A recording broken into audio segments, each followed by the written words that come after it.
U.S. taxpayer money that's supposed to go towards helping rebuild Afghanistan and combat terrorism is actually ending up in the hands of terrorists themselves.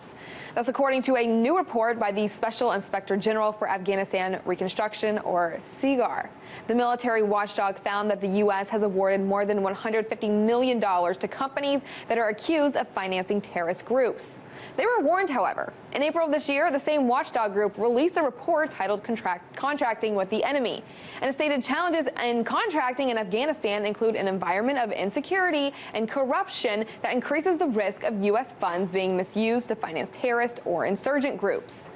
The Special Inspector General recommended the Department of Defense remove 43 companies that they found to have ties with terrorist networks from its list of military contractors.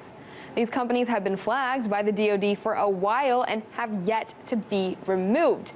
And this wasn't the first call of action. Back in December 2012, a group of bipartisan senators sent a letter to the U.S. Army expressing concern over a backlog of cases at the Army Suspension and Debarment Office.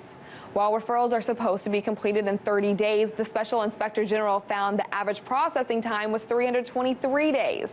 The senators' letters asked that the Department of Defense pay special attention to the 43 contracts that SIGAR flagged to be involved with individuals or companies with links to terrorist groups such as the Haqqani network and Al-Qaeda. This is how Senator Jeanne Shaheen, a member of the Armed Services and Foreign Relations Committee, described the situation to Diane Sawyer of ABC News. It's like the United States government subsidizing the Taliban, Al-Qaeda, the Haqqani network, those groups that are trying to shoot and kill our soldiers. You may remember the Haqqani network as the group that the U.S. blamed for the September 2011 attack on the U.S. Embassy in Kabul that killed 16 people. One of the companies is a private road construction firm that the U.S. says is partially owned by a leader of the Haqqani network. The name of that company is considered classified information and has not been released to the public. But according to reports from the Pentagon and the Commerce Department, the company is directing approximately $1 to $2 million per month in U.S. taxpayer funds to the Haqqani network.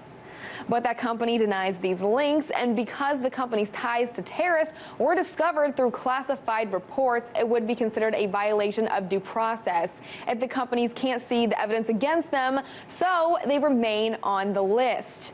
In this case, it's not government bureaucracy and red tape, as some would suspect.